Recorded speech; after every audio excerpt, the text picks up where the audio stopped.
السلام علیکم۔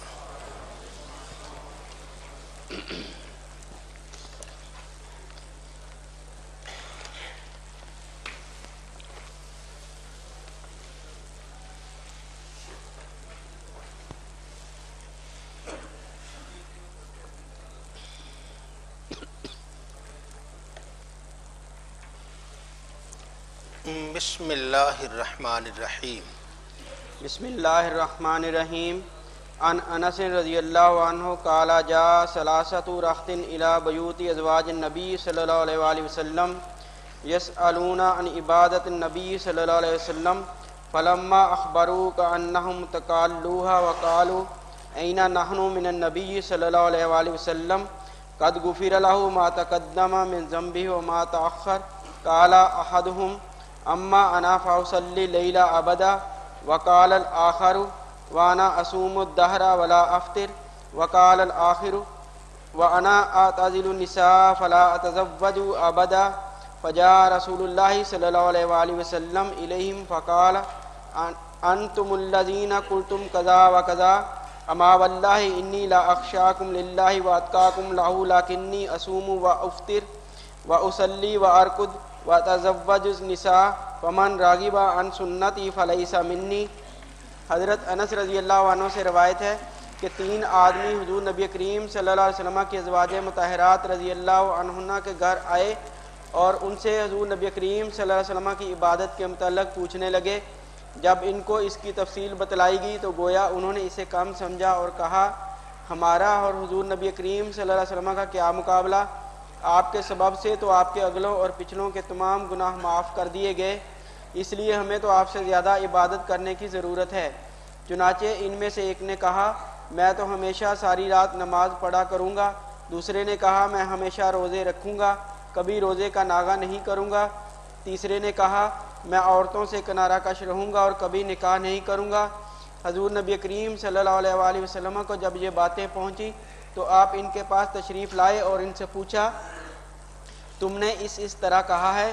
جب اس کا مطلب انہوں نے اس بات میں دیا تو آپ نے ارشاد فرمایا خبردار، اللہ کی قسم میں تم میں سے سب سے زیادہ اللہ سے ڈرنے والا اور اس کا سب سے زیادہ دل میں خوف رکھنے والا ہوں، لیکن میں روزے رکھتا بھی ہوں اور چھوڑ بھی دیتا ہوں، رات کو نماز بھی پڑھتا ہوں اور سوتا بھی ہوں، اور میں عورتوں سے شادی بھی کرتا ہوں، بس یہ سارے کام ہی میری سنت ہیں، اور جس نے میری سنت سے اعراض کیا بس وہ مجھ میں سے نہیں۔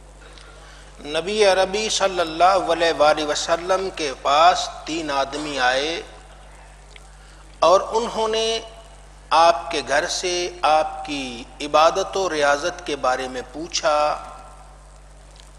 انہیں تفصیل بتائی گئی سرکار دو عالم ایسے نماز پڑھتے ہیں ایسے کرتی ہیں، تو انہوں نے اندر ہی اندر اپنے دل میں اس عبادت کو کم سمجھا اور پھر کہنے لگے ہمارا کیا مقابلہ، سرکار دو عالم کی تو شان ہی بڑی ہے، نہ بھی کچھ کریں تب بھی بڑی شان ہے، اور اب میں ایک کہنے لگا میں تو ہمیشہ روزے سے رہوں گا، تیسرے نے کہا میں ہمیشہ ساری رات جاگا کروں گا، اور تیسرے نے کہا کہ میں عورتوں سے شادی ہی نہیں کروں گا۔ نبی عربی صلی اللہ علیہ وسلم تشریف لائے تو آپ نے فرمایا کیا تم نے ایسا کہا؟ انہوں نے عرض کر دی ہاں یا رسول اللہ ایسا ہی کہا، تو رحمت دو عالم صلی اللہ علیہ وسلم نے ارشاد فرمایا میں تم میں سب سے زیادہ متقی پرہیزگار ہوں اور تم میں سب سے زیادہ اللہ تعالیٰ سے ڈرنے والا، اس کا خوف دل میں رکھنے والا ہوں۔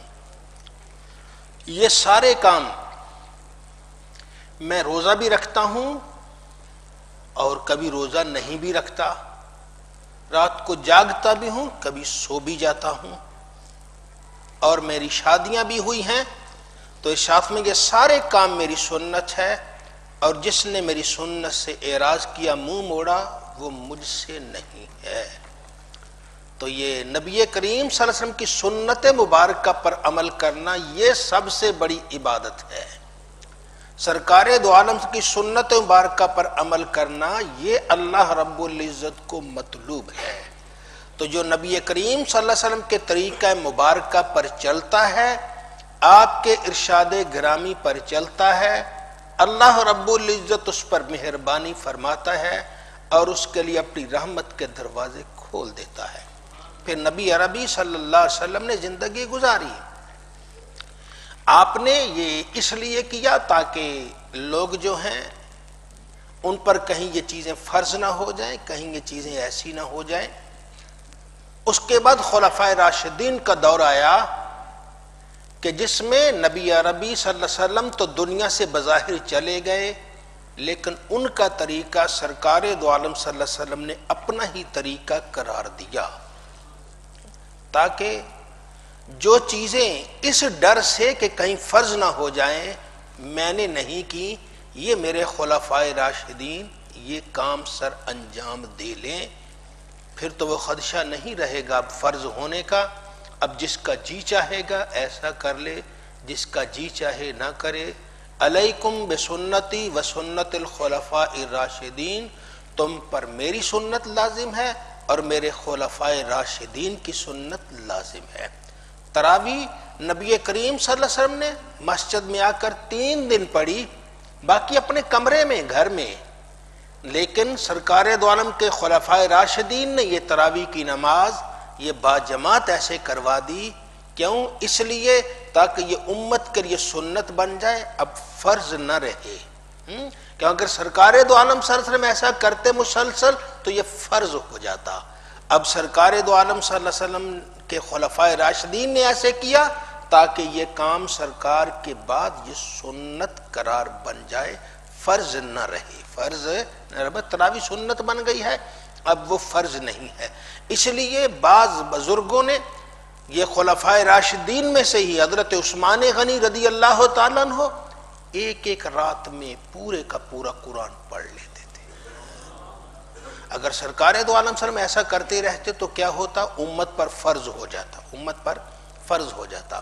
اب جو ایسے لوگ ہیں اللہ نے ان کو ہمت دی ہے، طاقت دی ہے، ان کے لیے ہے، اگر وہ ساری کی ساری رات جاگ کر پورے کا پورا قرآن پڑھنا چاہتے ہیں، ان کے لیے خلفائے راشدین کی سنت ہے۔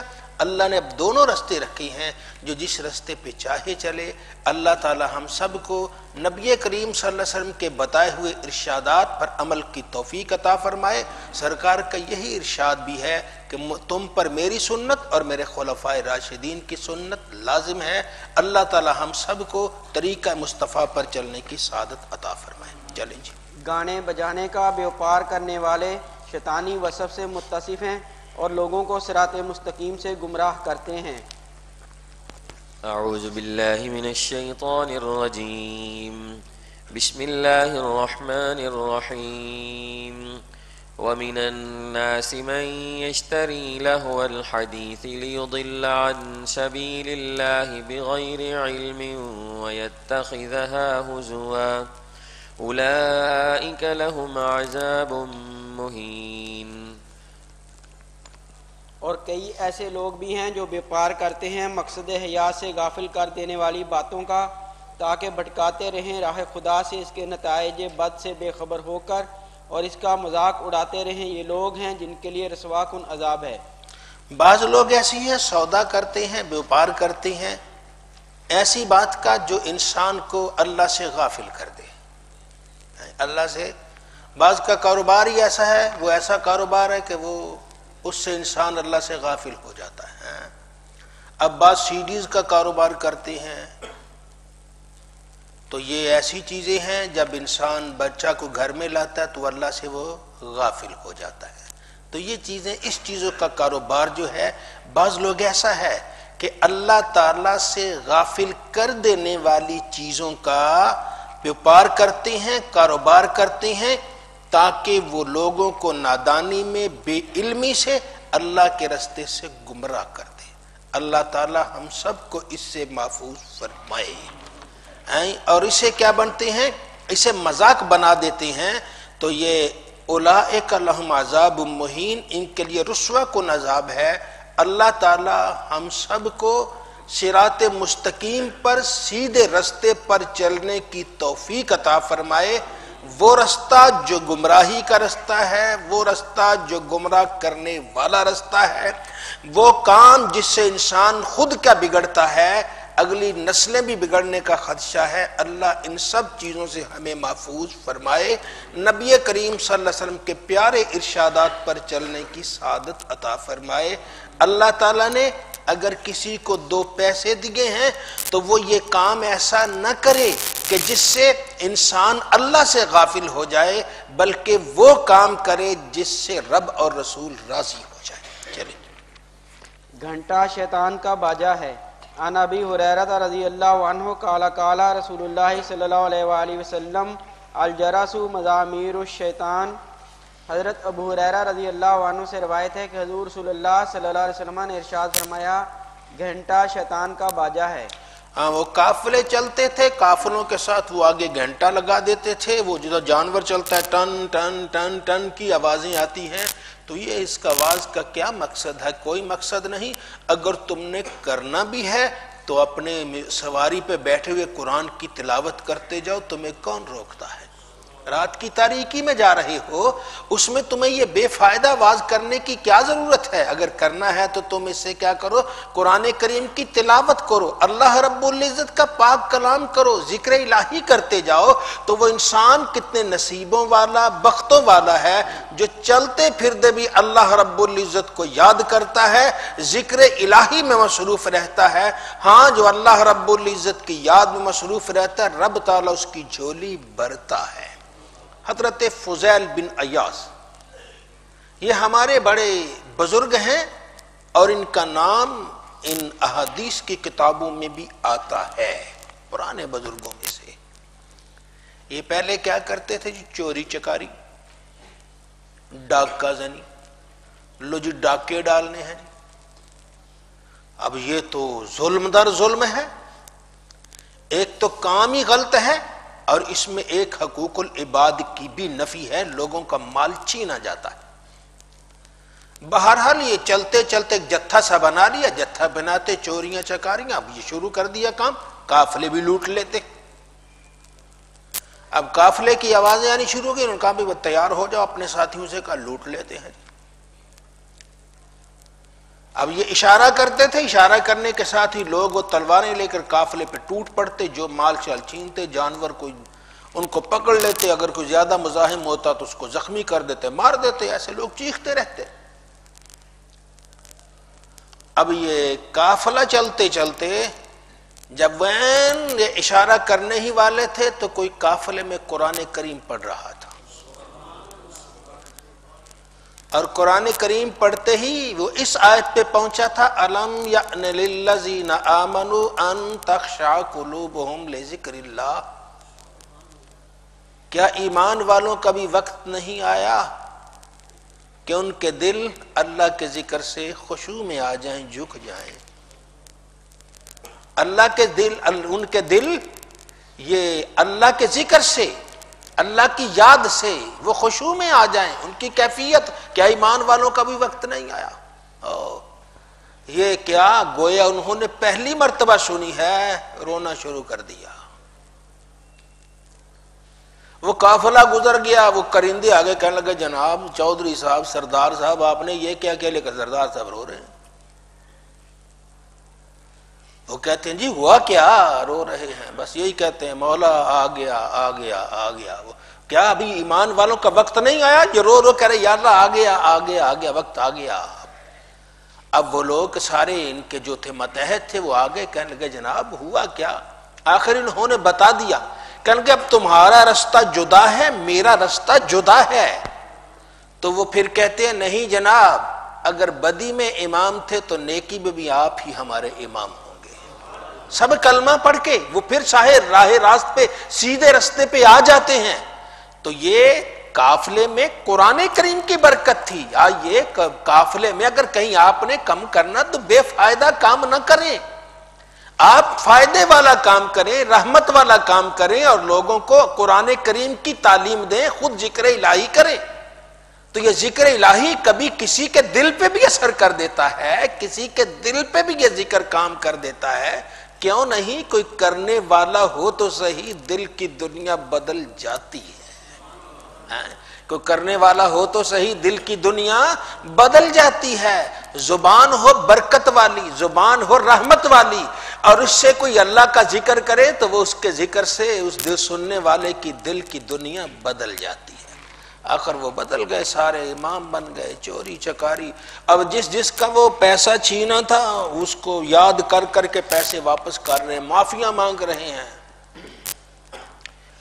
تو ایک وہ یہودی تھا یا غیر مسلم تھا، اس کے بھی کوئی پیسے کسی وقت لے لیے تھے، ڈاکہ مار کر چھین کر جیسے بھی کرنا اس کے پیسے لیے، اس سے چلے گئے جناب معاف کر دیں مجھے، میں نے آپ کے کسی وقت یہ پیسے جی میں غریب ہوں میرے پاس پیسے نہیں ہیں معاف کر دیں۔ اس نے کہا نہیں بھائی میں تو معاف نہیں کرتا، ہاں ایسا ہے کہ میں نے قسم لی تھی کہ بس میں تجھ سے پیسے ضرور لوں گا۔ تو وہ اندر گیا، اندر جا کے ایک تھیلا اس نے لایا، تھیلا لا کے چھوٹا سا تھیلا، تھیلی جس میں پیسے ہوتے تھے، وہ درم و دینار کے ایسے اس نے پکڑ کے وہاں رکھ دیا۔ کہا جی میں نے قسم اٹھائی تھی تو دے گا تو پھر میں معاف کروں گا، اب میں ایسے تو معاف نہیں کرتا، اب تم آگے ہو میرے گھر تو ایسے کرو یہ پیسے ہی پکڑ کے مجھے دے دو تاکہ میری قسم بھی پوری ہو جائے۔ آپ نے کہا یہ کون سی بات ہے، پیسے پکڑے کے یہ لو بھائی لے لو، تیری بڑی مہربانی جی۔ اب اس نے ایسے کھولا تو کھول کے کہتا ہے لا الہ الا اللہ محمد الرسول اللہ۔ وہ بڑے حیران ہوئے، کہنے لگے بھی تجھے کیا ہو گیا، بڑی خوشی کی بات ہے لیکن سبب کیا بنا؟ کہنے لگا میں نے اپنی کتابوں میں پڑھا ہے کہ آخری نبی صلی اللہ علیہ وسلم کے امتی جو ہوگا جب وہ گناہ سے توبہ کرے گا اس کے ہاتھ میں ایسی برکت ہوگی اگر مٹی کو ہاتھ ڈالے گا تو وہ سونا ہو جائے گا۔ میں نے اس میں اشرفیاں نہیں رکھی تھی، میں نے مٹی کے ڈھیلے رکھے تھے، میں صرف دیکھنا چاہتا تھا کہ تمہارا نبی سچا ہے یا نہیں سچا، لا الہ الا اللہ محمد الرسول اللہ۔ تو بات ہے کوئی کرنے والا ہو تو صحیح، زبان والا ہو تو صحیح، جب وہ زبان سے کوئی کلمہ ادا کرے گا تو سننے والے کی دل کی دنیا بدل جاتی ہے۔ چلیے جی